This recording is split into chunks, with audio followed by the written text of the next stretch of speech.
A bargain can be a great way to save money, but it can also be quite the gamble. Today, we have 3 true creepy Craigslist stories, read by these impressive narrators: Darkness Prevails, Mortis Media and Kingspook. If you wish to hear more from them, please click on their icons. Also, since you guys are absolutely amazing and we passed over 5,000 subscribers, there will be an extra Craigslist creepypasta at the end of the video. And just as an added thank you, there will be no ads in this video. Anyway, without further hesitation, let's begin. Number 1. I'm a 24-year-old ginger male. In high school, I was the only redhead in my little Missouri town. I had long, curly hair. I was fat and awkward. My braced teeth were still very crooked, and I hated myself. Nobody really liked me. While most people limit themselves to not talking to me, I had 2 actual bullies who would steal my lunch money and make a mockery of everything that I did.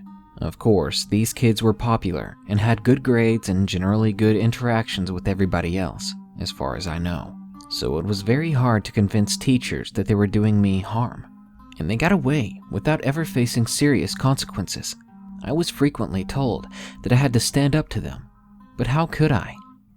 Anyway, since this is relevant, let's pretend that the first was called John and the other Dave. Thankfully, being a nerd paid off, and I'm now employed at a tech company in Seattle, earning a 6-figure salary. Also, I'm not fat anymore and nowhere nearly as awkward. South Park had aired the Ginger Kids episode on November 9th of 2005. I remember it very well because that triggered a series of bullying episodes. Several people had seen the show and started saying that I had no soul and that I shouldn't be allowed to eat in the cafeteria. Then, several more people who probably hadn't seen the show but who thought they were funny started piling more crap on me. This theme lasted for a few weeks. I won't elaborate too much because I don't like to remind myself of that part of my life. Still, to this day, people joke that I have no soul every once in a while. Most of them don't mean any harm though. I can't say that I like it. The last instance of that came up about 2 weeks ago, when a friend posted a link to a Craigslist ad on my Facebook wall. He wrote, "You should get that," and the ad was about a soul for sale in the Seattle area. The description read along the lines of "soul in a bottle for sale, asking $20. At first, I rolled my eyes and dismissed it, but then it occurred to me that this might be an occasion to take control of the narrative. If somebody joked that I didn't have a soul, I could joke back that I bought one off Craigslist. At the very least, that would make a funny story to tell around drinks the next time I hang out with the guy. So I thought, what the hell, might as well. I can afford to spend more money on dumber things, so I called the guy and told him that I was interested. The seller lived in an unfavored neighborhood north of Seattle. If I hadn't seen the television playing through the window, I could have sworn that it was abandoned. The lawn was gravelly unkempt. As I walked closer to the front door, I spotted compressed gas cylinders lying around under the front patio, and I wondered what that was doing here. It kind of smelled like cat pee, too. I didn't feel very safe. I've heard a ton of stories of guys getting mugged or killed during Craigslist transactions, and I realized that I was in the perfect spot for this. The conscious part of me was thinking that I should never have been there in the first place. The unconscious part of me, for an inexplicable reason, decided to knock on the door at the same time. I kind of froze there and wondered what the fuck I had just done. I decided if nobody answered within 30 seconds, I'd just go home. No more than 10 seconds later, though, I decided that 10 seconds was actually enough, and I turned back to my car.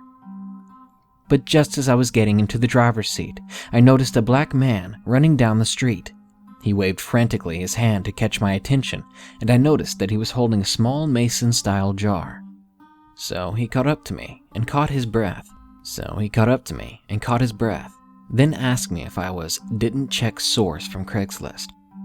The following is super weird, and I think that the guy had mental issues. He talked more than I'm reporting, but it sounded like a word salad to me. I thought I was good at remembering discussions, but I figured that I'm actually only good at remembering meanings, and I couldn't really find a meaning in this discussion. So I don't remember it very well, but basically, here's what happened. I said yes, didn't check source, and he said something like, "Oh, that's great." I asked him if he lived there, and told me that no, he just thought it was a safer place to meet. He headed for the passenger seat and tried to open the door, which was locked. He knocked on the window, like he wanted me to open the passenger side door, and I let him know that this wasn't going to happen. He asked me if I wanted him to drive instead, and I told him that this was definitely not going to happen. He looked confused and told me that he needed to get to downtown Seattle.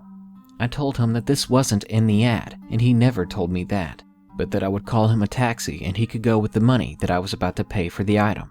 But that just made him upset. He told me that he needed the ride and the money. I told him that the deal was off and started the engine.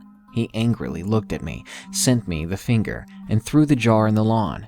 Then he walked away, occasionally turning back to yell, "Fuck you." I was scared, but for some reason, I didn't leave right away. Instead, when I couldn't see him anymore, I got out of my car, walked over to the spot where he had thrown the jar, and I picked it up. It wasn't broken, and it looked just like a small, mundane, empty, sealed mason jar. The absurdity of the situation hit me while I was inspecting it. I put myself in danger just to get an empty bottle, and it's not like you could put fairies in them in real life that would heal you when you were about to die. I still took it with me and got back to my car. As I looked back, I swear that I saw a figure in the house where I had knocked. While I was driving, I was becoming more and more aware of how careless I had been. The paranoia made me feel like I was being watched all the way home. No one was following me, but it just felt like there was something out there. When I finally got there, I popped a beer open to relax. I still couldn't get rid of the feeling that I was being watched. I put the jar on my kitchen countertop and took a photo of it. I posted it in reply to my friend's wall post and wrote, "I nearly died to get this." After posting the photo and looking at it closer, I found that the flash made a reflection that looked like a tiny face on the bottle and thought that it was kind of funny in a weird way. Over the next few days, I proudly declared to my friends that I had a soul now and showed off the little jar. I told them that it couldn't be opened or the soul would become free. While I couldn't erase the uneasy feelings surrounding the circumstances of how I got it, I did get a kick from telling the story, and people thought that me having a soul in a jar was actually pretty funny. So, mission accomplished, I guess. I kept the jar in my room. At some point during the week, as I was arguing with strangers on the internet, some thought crossed my mind, and that thought was literally just, "Hey." I find that my brain can express ideas much faster than language. For instance, when I think about a concept, it's like the whole thought already exists in my brain, and that the thought is then translated into English thoughts that are echoed back in my mind at a slower pace. Even though I spin up a whole sentence to describe an idea, that idea existed beforehand. It didn't really need to be translated. Maybe you felt that, or are aware of it too. It's kind of hard to explain. Well, that "hey" thought crossed my mind as one of these basic thoughts, and it was super strange because it felt like it didn't come from me. It's not like hearing a voice, but I'm going to admit that the effect is similar. I wondered if I was crazy and paused for a moment, and I felt another "hey" going through my mind. I looked at the bottle, and then a much more complex idea flashed in my mind. "You said you could free me if you opened the bottle. Is that true?" I was very surprised and didn't know what to think, answer. For a few seconds, and keep in mind that I'm not hearing this, it's just flashing through my brain as some definitive, unambiguous idea that is not bound by language and that I'm just poorly transcribing here. The voice continued. "If you free me, I'll punish, seek retribution from your bullies from high school.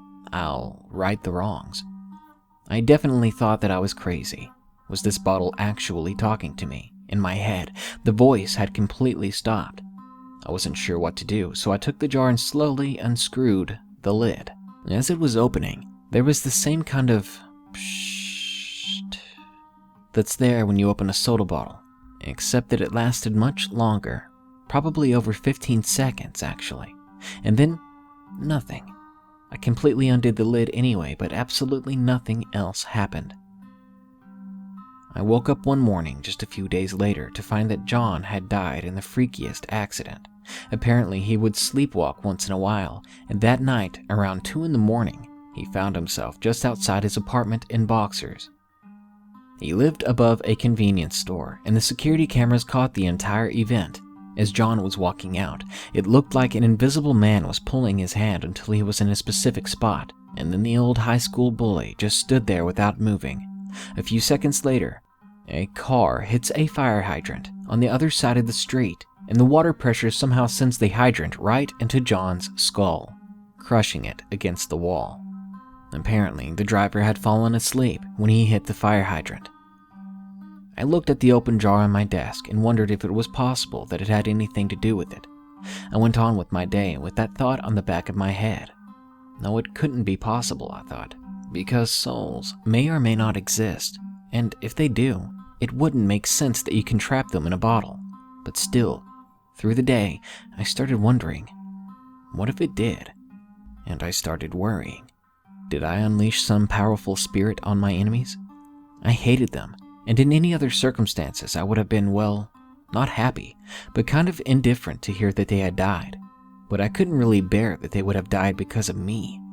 Even if there was no link going back to me, especially since they still lived in Missouri, I couldn't get out of my head that this was maybe my fault and the guilt was consuming me.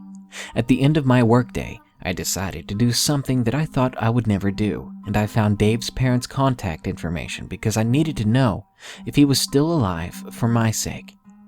This was so awkward that I spent several minutes writing down a little speech where I would present myself as a high school acquaintance of his, who wanted to know what he had been up to these days. I called and his mother picked up, and as I was stumbling on my words, she started to cry.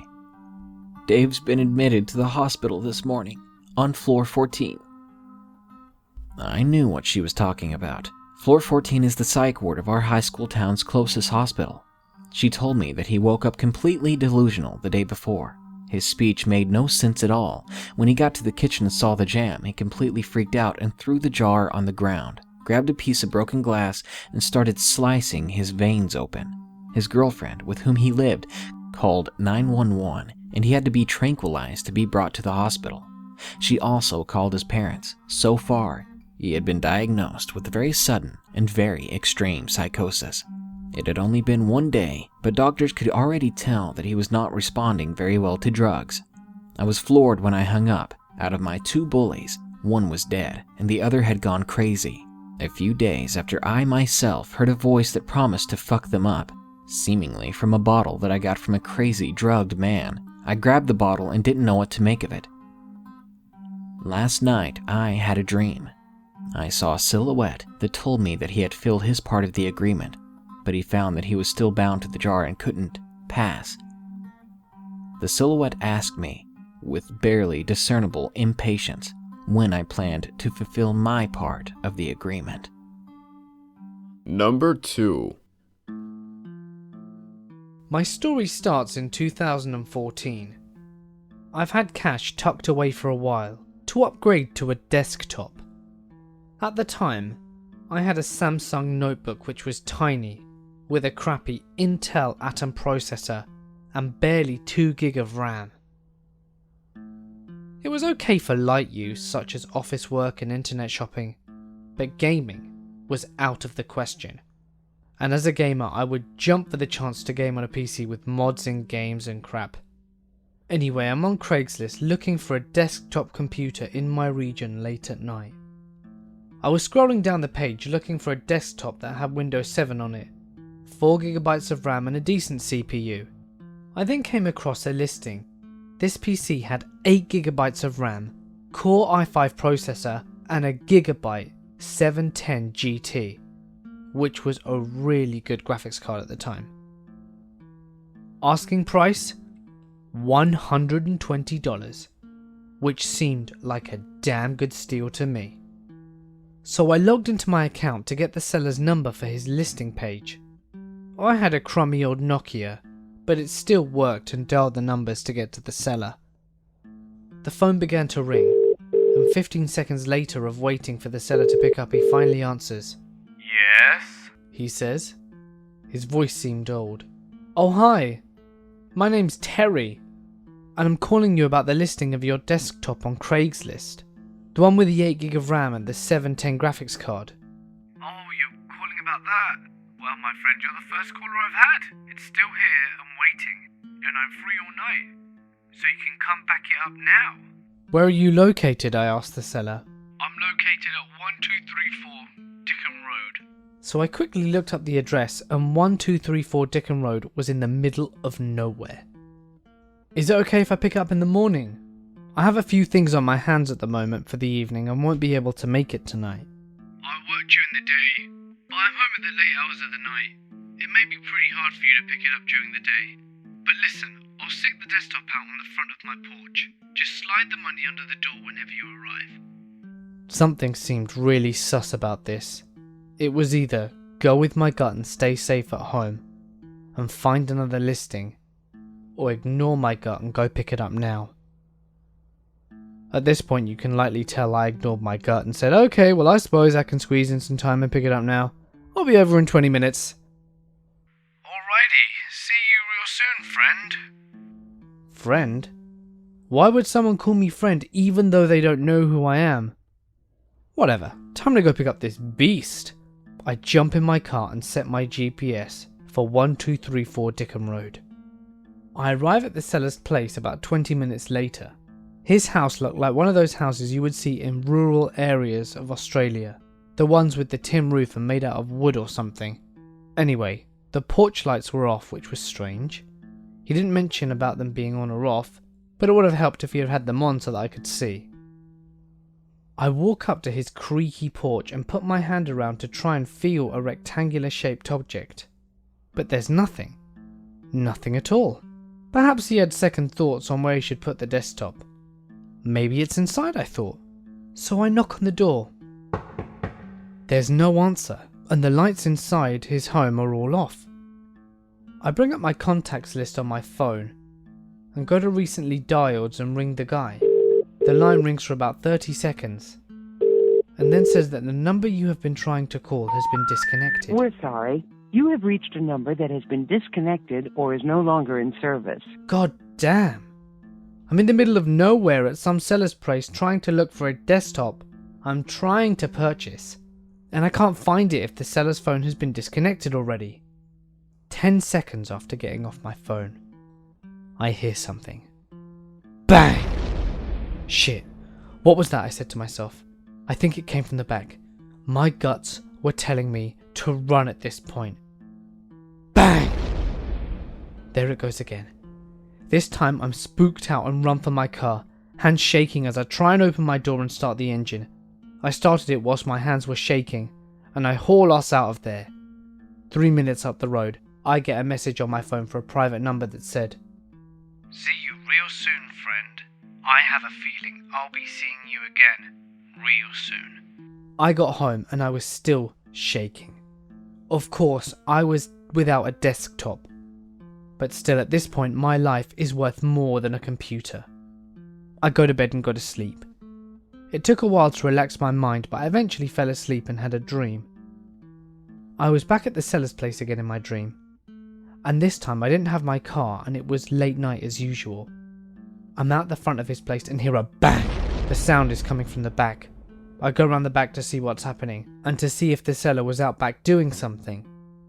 I couldn't see well, but I think his back door was shut. But someone was definitely over in the distance just standing there, not moving. I feel the hair on my neck wanting to fly up at this point. Whatever was in the distance said, Had you stayed, friend, I would have knifed and stabbed you to hell. That's all it said, and then it just vanished. The dream was really weird, but by the time I woke up in the morning, I got onto my laptop and checked my history. Craigslist said the URL is broken or has been typed in wrong, and the seller's profile no longer exists. I needed to get my mind off things, and I could only do it at this point by going back to 1234 Dickham Road to see what the hell the seller was trying to pull. Back in the car I go and off to the same road in daylight. Even though it's still in the middle of nowhere, I feel less spooked in the day than what I do at night when I'm in the middle of nowhere. I pull up to the road sometime later, and the house looks like someone took a bulldozer or something through the house, because it looks collapsed and crushed. I was only there last night. How could it have been crushed already? I may never know the answer, but hopefully whatever caused the house to collapse had a good reason to do it. let this be a warning to you all. Never venture into places in the middle of nowhere late at night to pick something up. And if you still want to do it, take a few friends and pack some weapons in the car. You just never know what shit you might face while picking something up in the middle of nowhere. Number 3.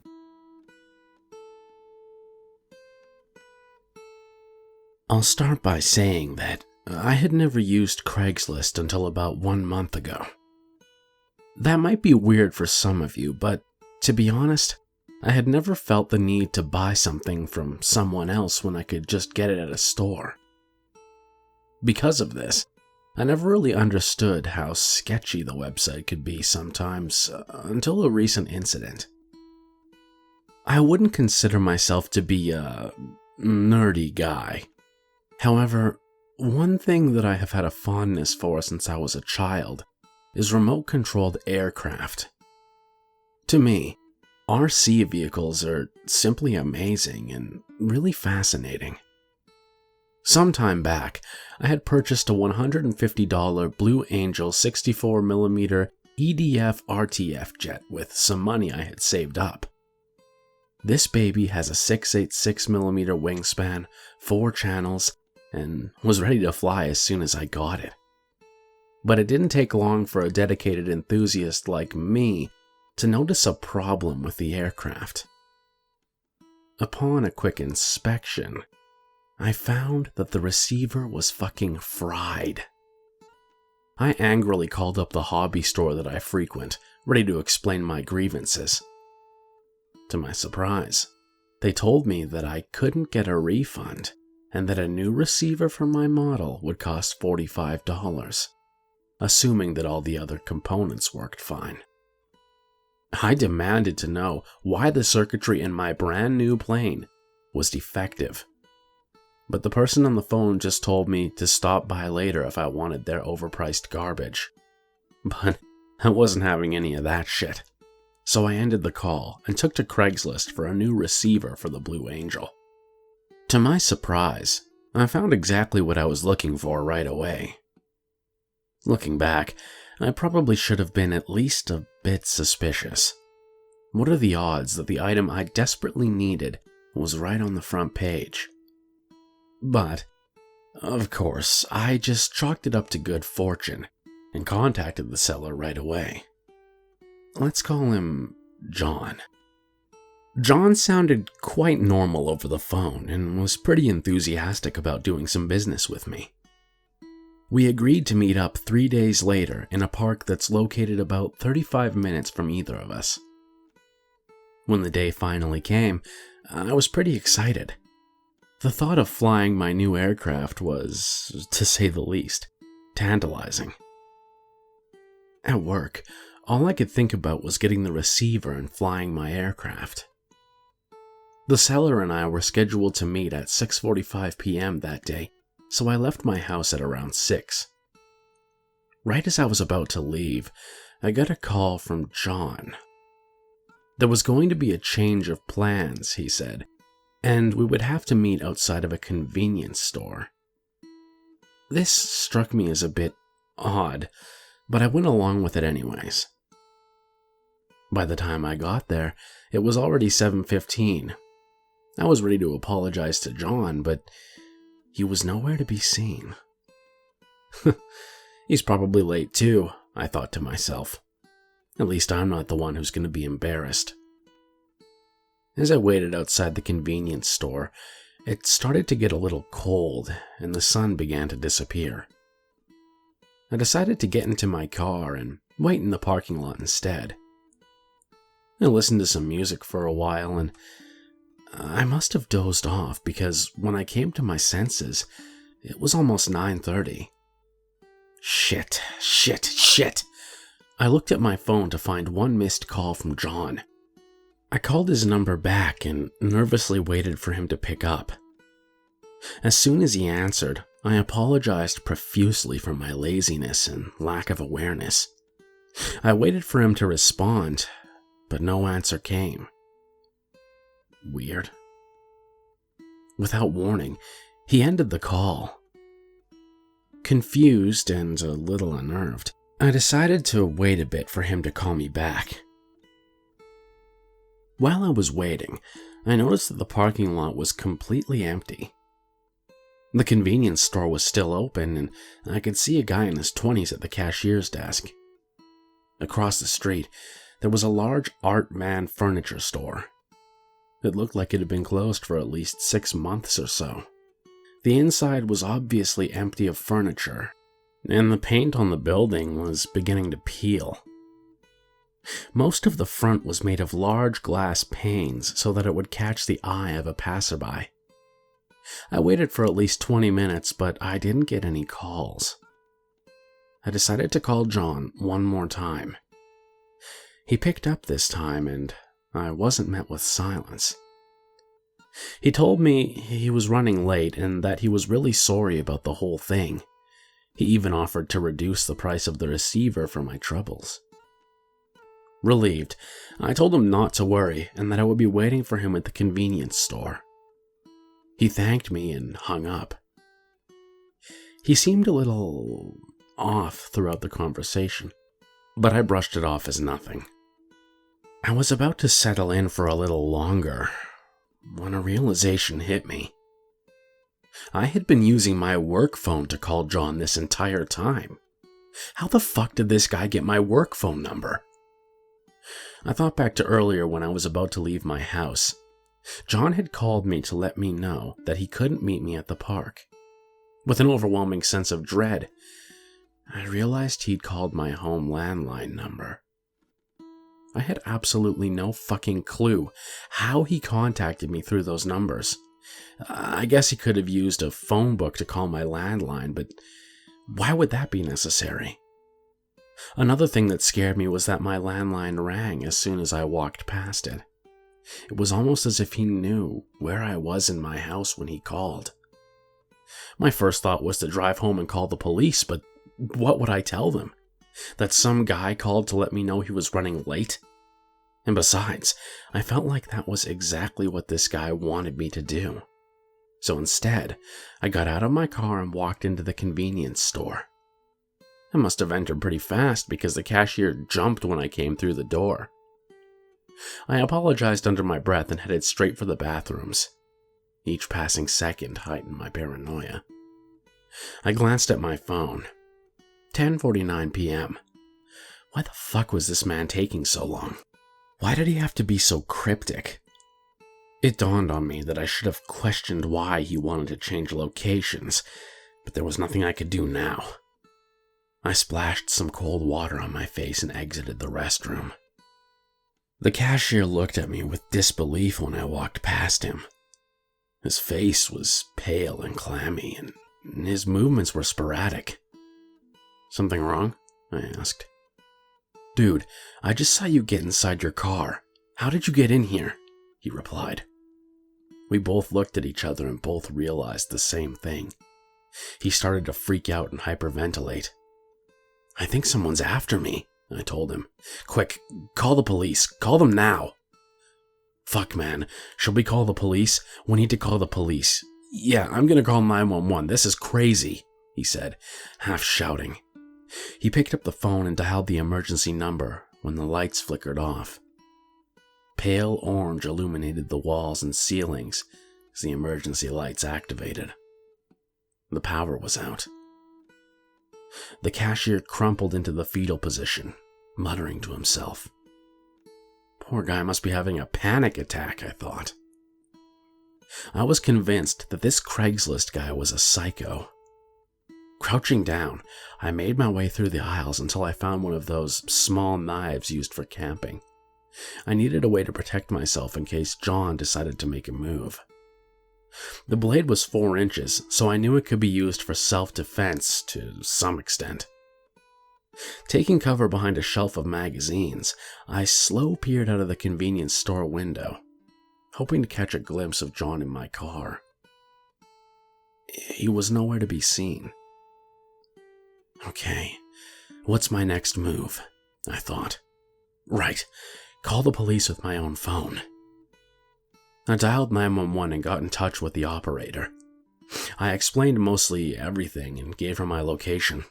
I begged her to send the police as quickly as possible. The cops would be there in 10 minutes or less. I crawled over to the cashier, who was delirious.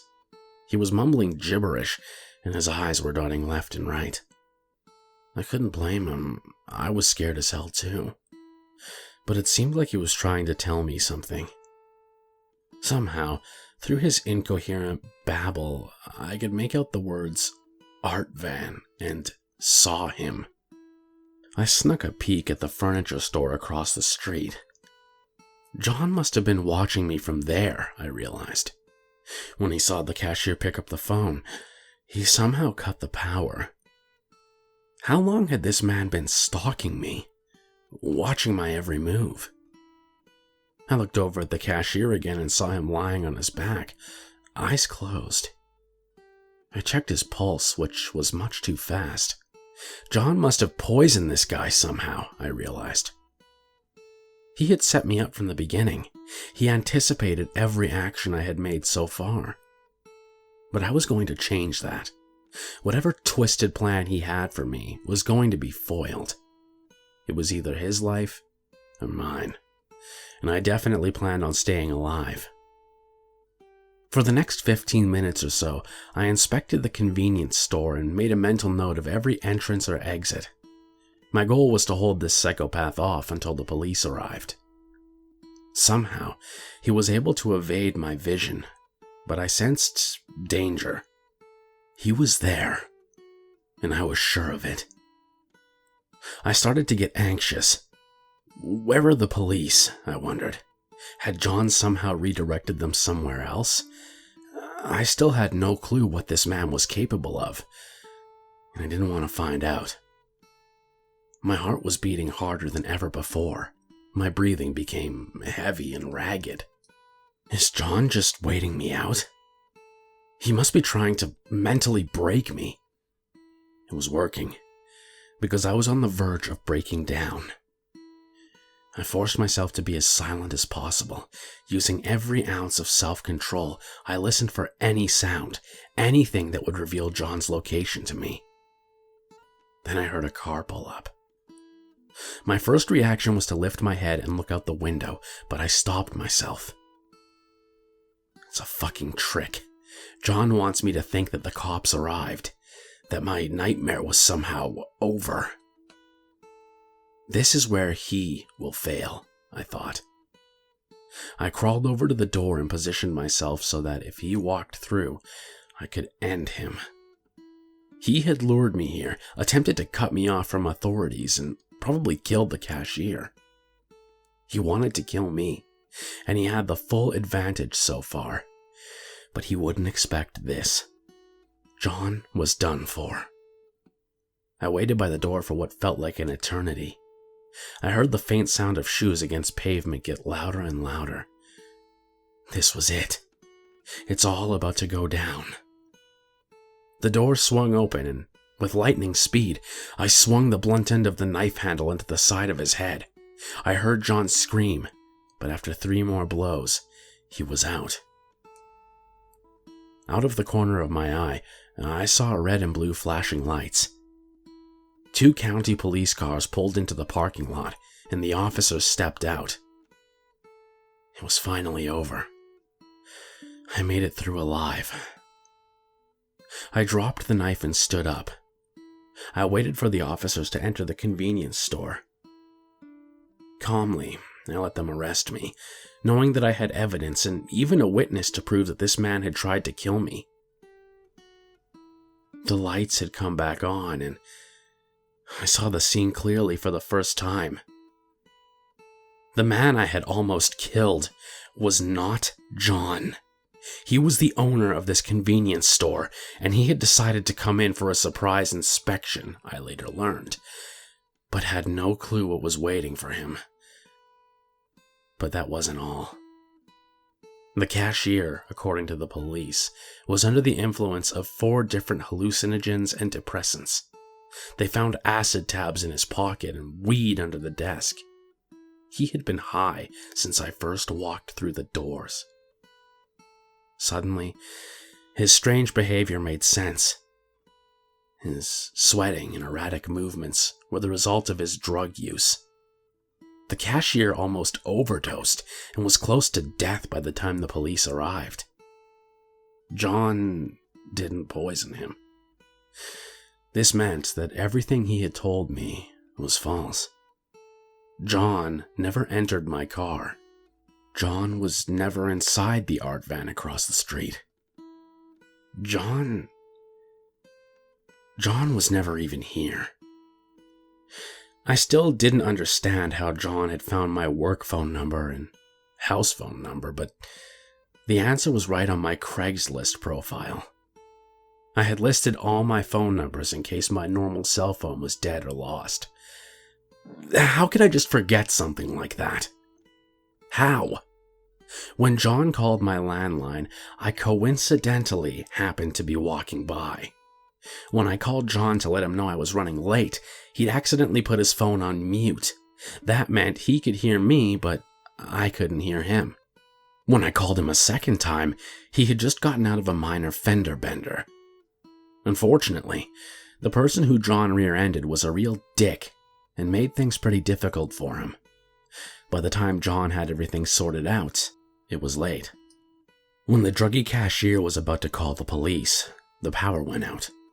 This was another crazy coincidence.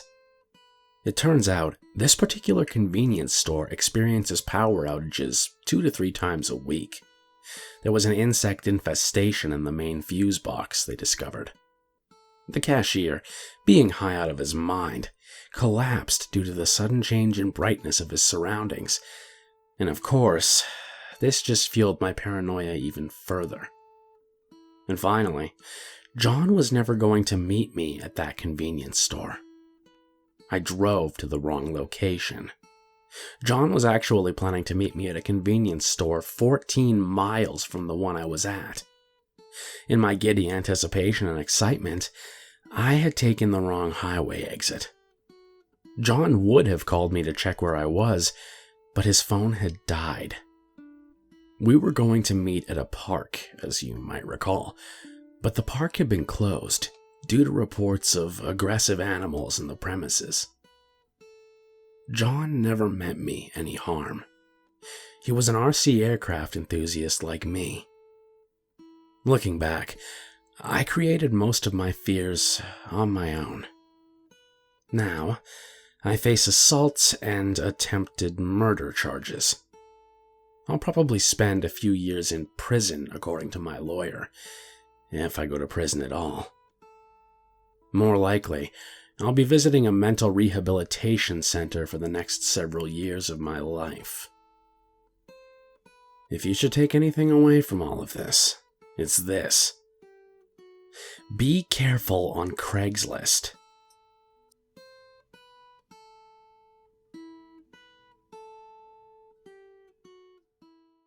Number 4. So, I'm a musician. Not one of grave importance or even outstanding ability. Still, I consider myself a musician. I can play with the best of them and I know my way around an instrument or two. Most importantly, however, I'm a collector. A collector of various items ranging from the odd to the obscure. There is no rhyme or reason for my collection. It consists of anything that piques my interest or that I can get my hands on. That is why when I saw an ad on Craigslist for a vintage, rustic red piano, I couldn't help but reach out to the seller. The ad's title seemed normal enough. Old piano, free to a good home. I'd seen countless ads like this before. It was nothing out of the ordinary, and certainly nothing that would grab my attention. Still, I felt the need to click on it. Maybe I was bored. Or maybe I just liked the idea of not having to pay for a potential addition to my collection. Either way, I gave in to my compulsion.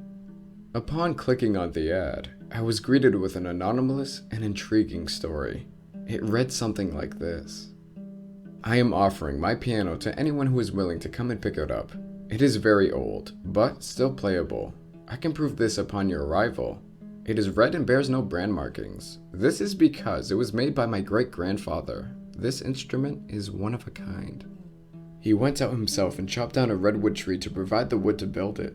It took him many days to finally cut down the tree, and much, much longer to finish making the piano. Nearly his entire life was put into this thing. I, however, have no use for it. It has been passed down in my family many times over, but I have no wish to continue this tradition. And the piano is currently taking up too much space in my home. I want it gone as quickly as possible. My name is Margaret, and you can reach me by phone at the number listed below. Serious inquiries only. Reading the ad sparked my curiosity. One of a kind, redwood tree? How strange and absurd. I had to see this thing. If it was half as remarkable as Margaret's description made it out to be, then it was a must-have for my ever-growing collection. As such, I decided to give her a call. Margaret answered the phone after the first ring, and immediately asked if it was about the piano. Although I found this to be an odd greeting, I assured her that it was indeed why I had called. She seemed rather enthused, but I shared her enthusiasm, happy to know the piano was still available. We set up a time the following day when I could come over and take a look at it. I hung up the phone excited and bewildered. I had a feeling that this piano could very well be the centerpiece of my oddities. My collection spans many eras of history, as well as numerous centuries. They range anywhere from the mundane to the wildly strange, but all of them are nothing if not great conversation pieces. Some of my favorites include a genuine voodoo doll from Louisiana, a tooth from a saber-toothed cat, a book of spells written by an alleged witch, a piece of antler from the world's largest moose. Being a musician, I also own countless instruments, too many to name. Each time I acquire a new item, my heart would race with excitement with whatever it was I was receiving becoming the main focus of my attention. This piano was no exception. I could not wait to see it in person. I woke up the following day with no resistance to my alarm. I was more than eager to start my day and head off towards a new potential addition for my collection. I swiftly went about my daily routine in an effort to minimize the time between me and Margaret. She said that she was an early bird and that I can stop by any time. With this in mind, I showered, brushed my teeth, got dressed, and ate breakfast at a record pace, making it out the door roughly 25 minutes after waking up. It might sound a bit silly to get this worked up over a material object, but to this I'd say you must not be a collector. This piano was my mission, and it was one I intended to see through until the end. I found myself at Margaret's house while it was still morning, as she was just 2 towns over from where I lived. It was a quaint cottage at the end of a dead-end road, surrounded by shrubbery and woods. I noticed an old tire swing in the backyard, indicating that it may have been the house that she lived in as a child. Maybe her parents passed away and left her the house. Maybe the piano reminded her of them, and that was the real reason she was getting rid of it. My speculation was interrupted by a woman who came running out of the cottage to greet me. She signaled for me to come inside and went back in herself. This was no doubt Margaret.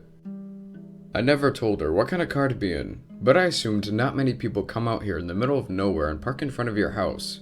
So I got out of my car and made my way up the stone walkway to the front door. In entering the house, Margaret seemed overjoyed to see me. It was something adjacent to seeing a relative for the first time in a great while. It was odd, but refreshing. It certainly made things less awkward. We exchanged a few pleasantries before she rushed me over to the room that contained the piano. I could tell that she was excited to show me it, just as excited as I was to actually see it. I matched her pace as we made our way to the room. Upon entering the room, I stopped dead in my tracks. There, just a few yards away, was the piano in all its glory. It was a beautiful concoction of wood and ivory, the likes of which I'd never seen before. It had such a striking red color, giving it an illustrious and bold finish. And the design, it was magnificent. Simple, yet magnificent. Highly original, and certainly one of a kind, just like Margaret had said in her ad. I stood there in awe with my mouth open. Margaret must have thought I didn't like it, because she quickly started going off in a sales pitch about its charm and history. She then went on to sit at the stool in front of it and placed her hands over the keys. I tuned it yesterday after your call. Let's see how it sounds, Margaret said. Margaret began playing a beautiful piece. Not only did she play, but she sang as well. This is when I took my attention away from the piano and allowed myself to notice her. She was a young woman, maybe in her late 20s. Very beautiful, very slender. She had silver highlights in her hair, giving it a strange, albeit lovely luster. Her singing voice, accompanied by the wonderfully rich tone of the piano, captivated me in a way that I cannot describe. It surprised me to know that she not only played, but could also tune the piano. Her ad made it seem like she wasn't musically inclined at all. I allowed myself to be taken by the song until she finished. Before I could compliment Margaret on her playing, she quickly began talking, continuing her well-rehearsed sales pitch. I don't know if it was her playing or her voice, but I was sold the minute she touched the keys. Because of this, I interrupted her. "I'll take it." She seemed astounded when I said this. "Really? You will? Wonderful," she said. We were both happy and everything seemed fine, but one fact kept creeping and crawling in the back of my mind. I wasn't sold on the piano's backstory just yet, so I decided to ask her about it. Keep in mind that Margaret and I live in the Midwest. "So, have you lived in this house your whole life?" I asked, secretly fishing for information. "Yes, as did my parents. This house is very old. Older than the piano," she said. "And your great-grandfather, he lived here as well?" I kept bombarding her with questions. "Yes, he did," she said. "Well, redwoods only grow in California, so your great-grandfather traveled all the way out there to chop down a tree to make a piano and brought it all the way back here?" It was at this point that Margaret realized I'd caught her in a lie. She apologized to me and explained the truth behind the piano. It would seem that her great-grandfather actually did go out and chop down a red tree to make the piano, just like she said. But it was not a redwood. It happened to be a tree that was located near where we both lived, deep in a nearby forest. Being an avid historian, Margaret's great-great-grandfather had known about this tree for a while. It was a local legend of sorts, and it had always been his dream to find it. Locals deemed it the blood tree. It was a sacred tree worshipped by a Native American tribe many years ago. Anyone who finds the tree is said to live a long life filled with luck and prosperity. Those who vandalize it, however, will forever live a life of fear and misfortune. Her great-grandfather, of course, fell into the latter category. Though she claimed not to believe in the legend, she did point out that he did die of a heart attack shortly after finishing the piano. Margaret's story was wild and entertaining. Even so, I believed her. It seemed that her ancestor finally found the tree that he'd been searching for and wanted to take a piece of it home as a trophy. A piano was a fitting choice, seeing as this seemed to be a family of musicians. As for the curse, I was not concerned one bit. Perhaps Margaret was scared despite her disbelief, and that's why she wanted to give me the piano. Either way, I'm a skeptic at heart, so it's a win-win situation in my eyes. I gladly accepted the gift, dark past or not. Despite Margaret's lie and the piano being free, I attempted to offer her money, but she wouldn't have it. She insisted on me just taking the thing off her hands. That would have been fine, but just taking such a beautiful instrument from someone would have not sat well with me. It wasn't much, but I slipped an envelope containing $100 into her mailbox on my way out. After calling over a friend to help me lift the heavy piano into the bed of my truck, I took off from Margaret's house with my new collectible. I made it home with ease, and with the help of that same friend, I positioned the piano in a lovely spot in my living room. I had a new piece for my collection, and I was happy. All was right in the world. Or so I thought. For a few days, my life continued as it normally did. My routine remained unchanged. The only difference was the new piece of furniture in my house, the new centerpiece of my lovely collection of strange objects. After a while, I barely noticed it was there. Despite its beauty, it blended in with the rest of my home, much like the other items in my collection. On the third night after receiving the piano, however, something weird happened. Something most certainly out of the ordinary. I had just laid down to sleep and placed myself in a comfortable position on my bed. As soon as my eyes were shut, I started drifting off into a light sleep. I had been exhausted from a long day at work. To my dismay, a loud bang came from downstairs and jolted me awake. I jumped up out of bed and took a moment to process the sound. I realized quickly that it sounded like the piano's fallboard slamming shut over the keys. That could have easily happened on its own, had I left it open. But I hadn't played the piano even once since I procured it, so how could the fallboard slam shut if it was never open to begin with? I raced downstairs in an effort to satisfy my curiosity and put my mind at ease. What I found did neither. Upon walking over to the piano, I noticed that the fallboard was up. Not only did it not slam shut over the keys, but it somehow opened on its own. No way. There was just no way that was even possible. I discarded the nonsense that was swimming around my overly tired mind and chalked up the sound to being that of one of my neighbors. I also must have opened the fallboard when moving the piano and never closed it. That was the only explanation. I closed the fallboard over the keys and went back upstairs to bed. I ended up sleeping for the rest of the night. The next day was pretty normal for me. I woke up early, took a shower, brushed my teeth, and ate breakfast. I went to work and dealt with the stress that came along with it, just as I always did. The piano was the farthest thing from my mind. It wasn't until I got home that day that it made its way back in.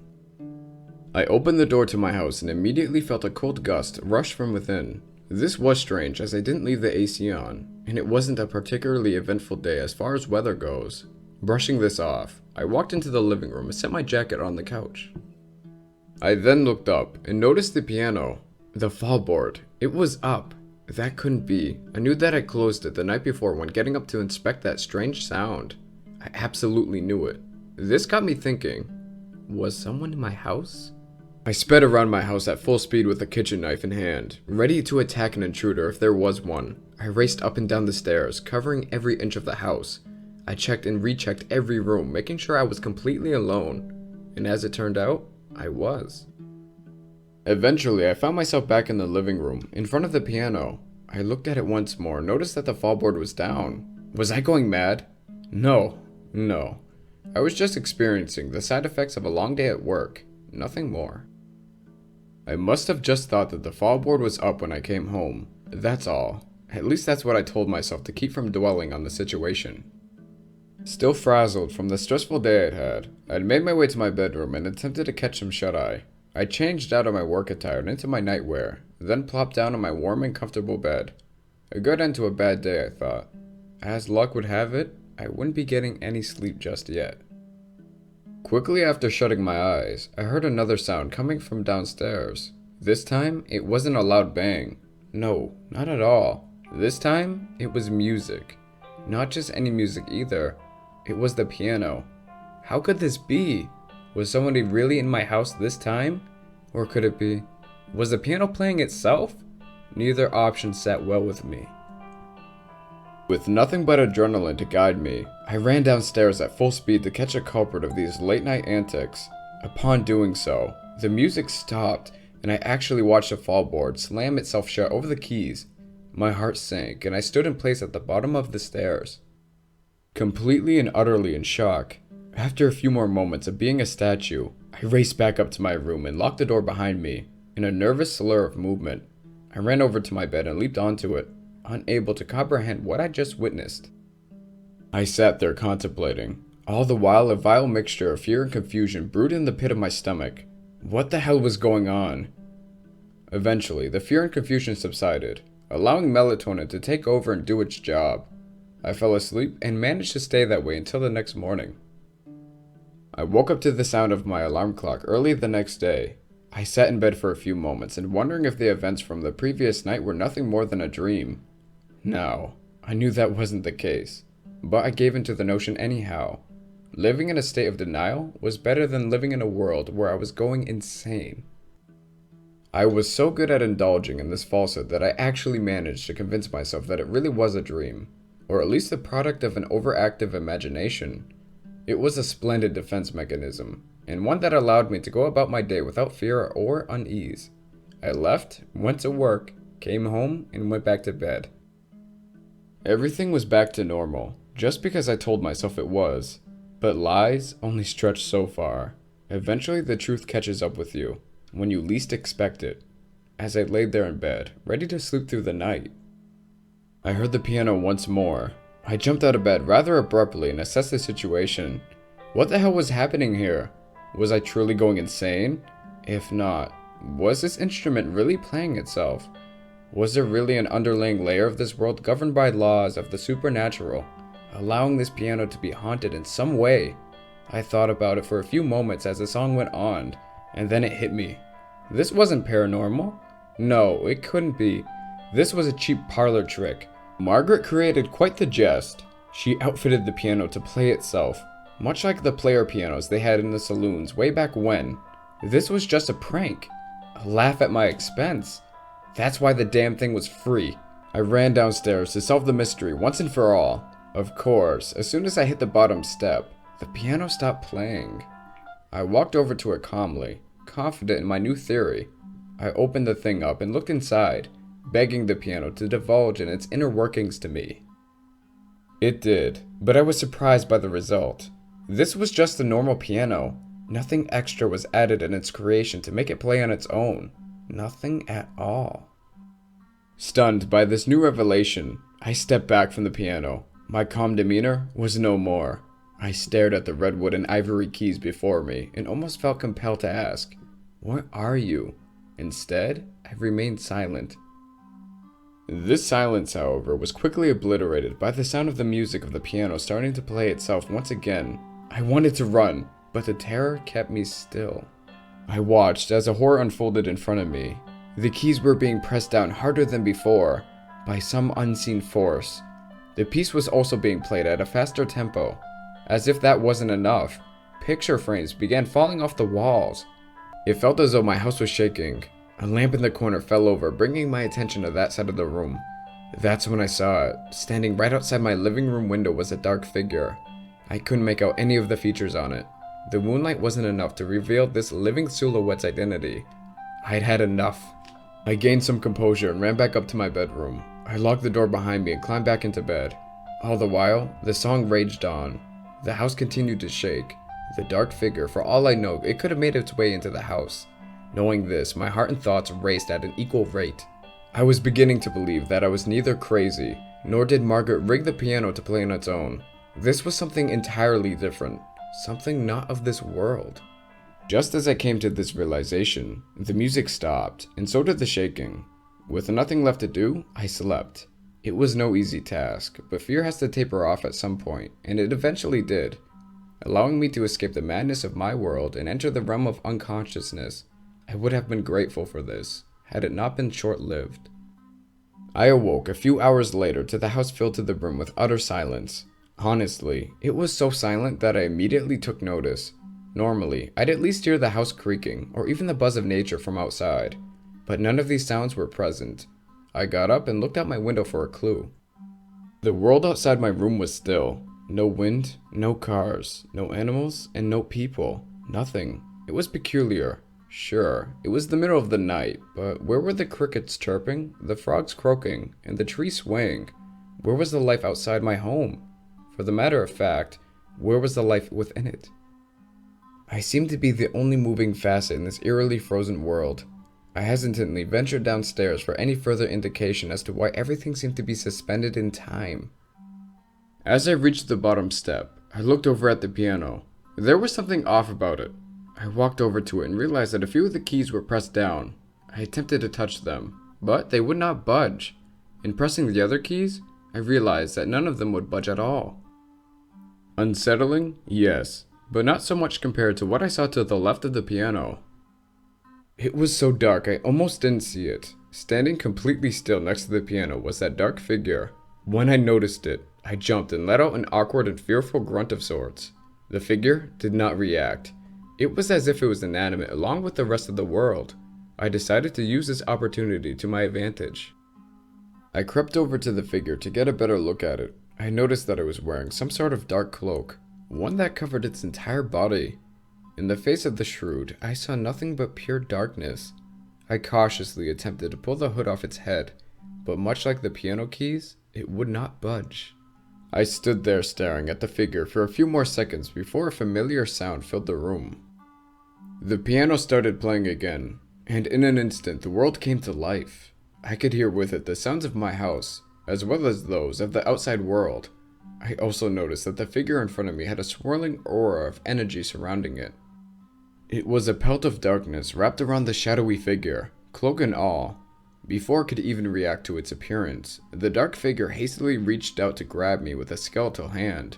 I fell backwards in fear. Scrambling to get up, I managed to stand upright and make a run for it. I bolted towards the front door, rushed through it, and raced to my car. I got in. I had to hotwire the damn thing because my keys were inside, and then I took off. From that point, I was able to calm down slightly. I had escaped, but at what cost? In a much less frightened state, I began to think logically.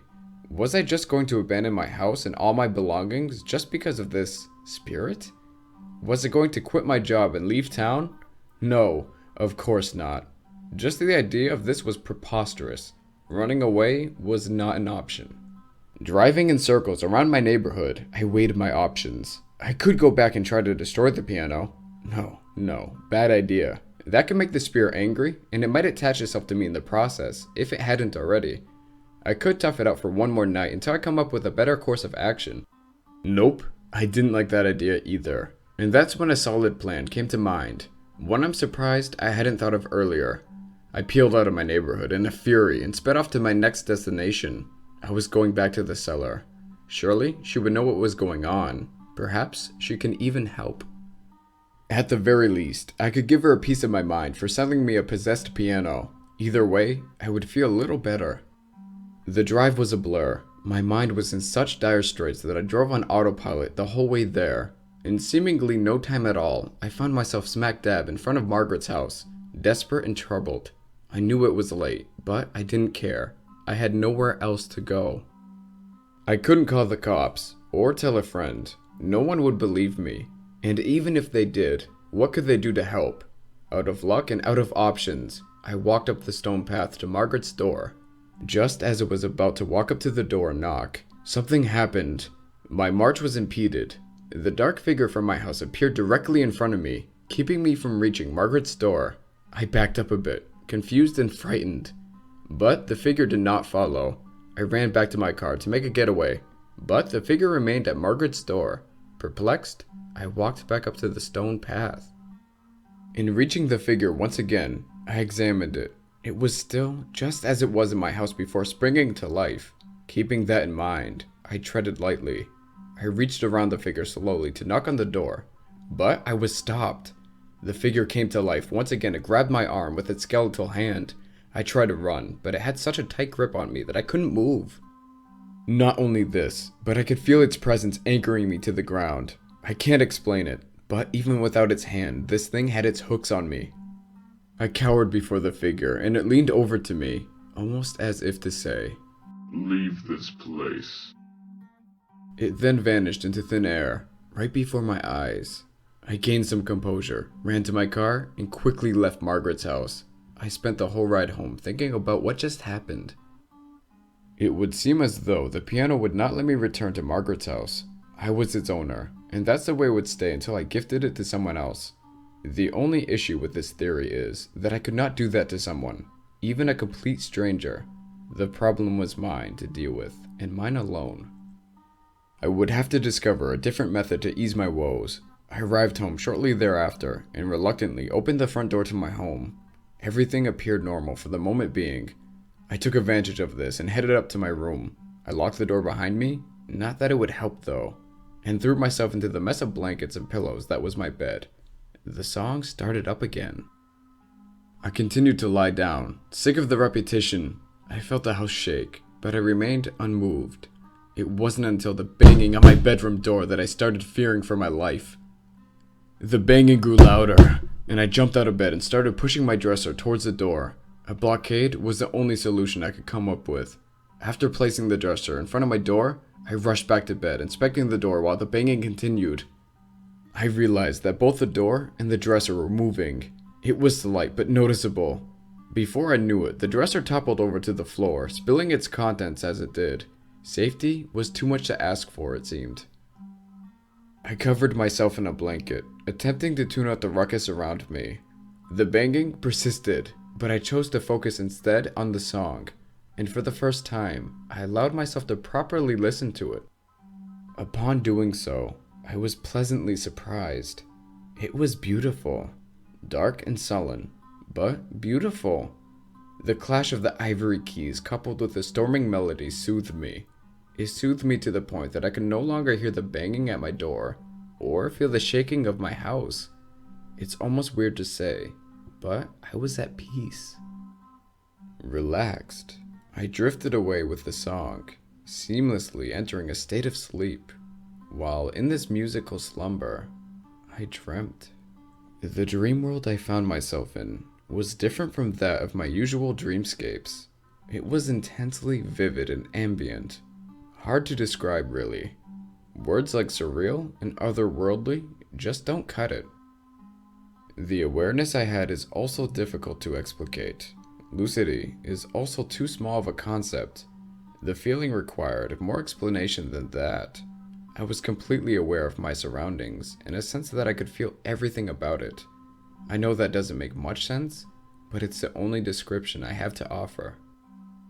Relying on sight to truly understand where I was, I became aware of the fact that I was in a forest. It was very dense, but I could make out the clearing up ahead.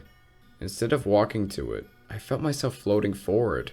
Knowing it was a dream, I neither questioned this nor tried to fight it. I found that fighting narratives in dreams usually led to an early awakening, and I did not want to wake up to find the dark figure looming over my bed, or anything like that. I eventually reached the clearing. It was some sort of meadow. In its center was a tree, a very large, red tree. All at once, I knew where I was. I could feel it too. This was the blood tree. This was a precursor to my piano. The building blocks of the haunting in the form of a plant. Just as I took in the sight of the tree, a person stepped out from behind it. He walked over to me as I watched. It was a Native American. I'd never seen one in real life, but I could still tell. He didn't look exactly like the ones portrayed in documentaries, but he wasn't all that dissimilar either. He was most certainly a Native American. I was sure of it. He didn't speak. He simply pointed at the tree. This is when the piano began leaking into my dreams. I could hear the song playing from downstairs as glowing lines ran up and down the tree. It was amazing. For lack of a better word, the Native American then walked back over to the tree and put his hand on it. He motioned for me to come over to do the same. Confused and awestruck, I obliged. In placing my hand on the blood tree, I felt it spark. It was a remarkably lifelike feeling, especially considering I was still in a dream. I also felt the glowing lines racing past my skin. It was an incredible sensation. I looked over at my new friend and noticed that his eyes were closed. He was in some sort of trance, bewildered. I decided I should do the same, and so I did. With my eyes shut, I was greeted by visions. Visions of the tree's early life and purpose. They were visions of sight as well as emotion. I could feel everything that these people felt as they worshipped this ancient plant. It was breathtaking. The tree wasn't always red. It used to be of a normal color. The red is none other than blood, but there weren't any sacrifices made there. Nothing like that. Willing Native Americans came up to the tree every year, sliced their hands open, and placed them on the tree. Their blood then dripped down its exterior. The glowing lines must have been the blood of each individual, lifelines, if you will. These people were celebrating life and trying to become one with nature. This tree was the anchor that kept their community together, that kept their family from falling apart.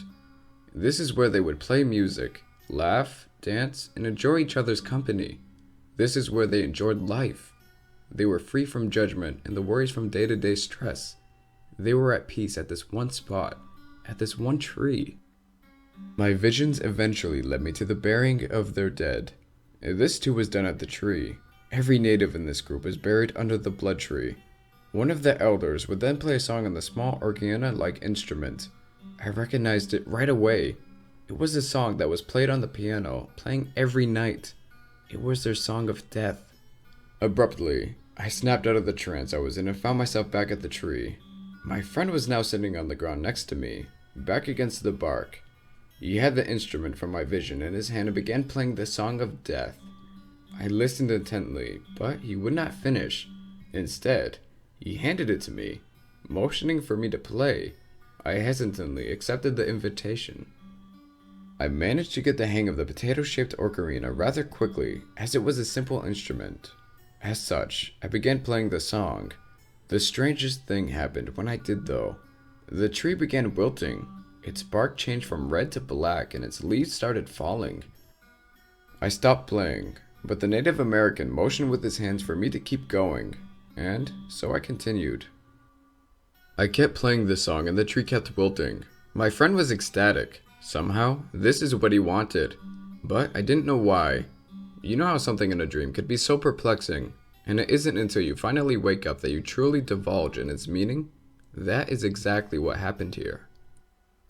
Before the tree could fully perish, I woke up in my bed at home. I was consumed by an instant revelation. Margaret's grandfather had taken away these people's headstone.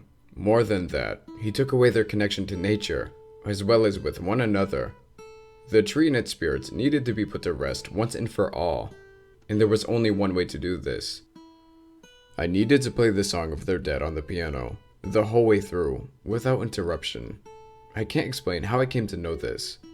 The accumulation of emotions I felt in the dream, joy, tranquility, confusion, and sadness, they all seemed to point me in this direction. I know it doesn't make sense, but it did to me. I got out of bed shortly after coming to this realization and walked over to my bedroom door.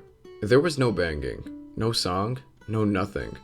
The world seemed to be frozen, a perfect opportunity to venture downstairs to the piano. I opened the door and walked at a normal pace to my destination, so as not to disrupt anything or break the illusion, so to speak. I calmly made my way to the piano and sat down. I placed my hands on the keys and began playing. I knew the song by heart now, having heard it so many times. Not only that, but the piano itself seemed to be guiding my hands across the keys. As I played, the whole world around me ceased to remain still. The house began shaking violently, knocking frames and furniture all over the place. Still, I continued playing. Out of the corner of my eye, I noticed a dark figure, standing outside my window. This made me a bit uneasy, but I couldn't stop playing for anything. I knew not the outcome of this nightly adventure, but I knew that I had an obligation to persevere, if not for the tree or its ghosts, then for myself. I needed for this nightmare to end. The dark figure kept disappearing and reappearing at odd locations in the room. Sometimes I'd see it right next to me. Other times I could feel it breathing down my neck. I paid no attention despite my fear. I wouldn't let it ruin my chance to putting this haunting to a rest, not when I'd come so far. Just as the shadowy figure appeared sitting next to me at the piano, and just as I felt the house stop to shake, I hit the final note of the song. How it felt can't be described in words. Cathartic is a good attempt, but nowhere near as elevating as it actually felt. It was like a huge weight was lifted, not only off my shoulders, but off the shoulders of many others too. It was an indescribable experience. Basking in elation, I turned my head and noticed that the dark figure was still sitting next to me. It didn't look the same. However, the swirling vortex of darkness surrounding it was gone. It now seemed to be nothing more than a cloaked man. He slowly reached up and pulled the hood down from his head as I watched. It was my friend, the Native American from my dream. But how? Before I could bombard the man with any questions I might have had, he looked at me and smiled before vanishing. It has been many months since I was haunted by the piano, and I haven't heard a peep out of it since. It's still sitting in my living room, and I do play it on occasion. It is my best guess that my theory worked. I somehow had a hand in laying the tree as well as many spirits to rest. The ordeal still begs a question though. Who was the cloaked man? Was he some form of death who wanted the souls of countless Native Americans to be put to rest? Or was he a Native American himself, one of the many spirits trying to cross over to the other side?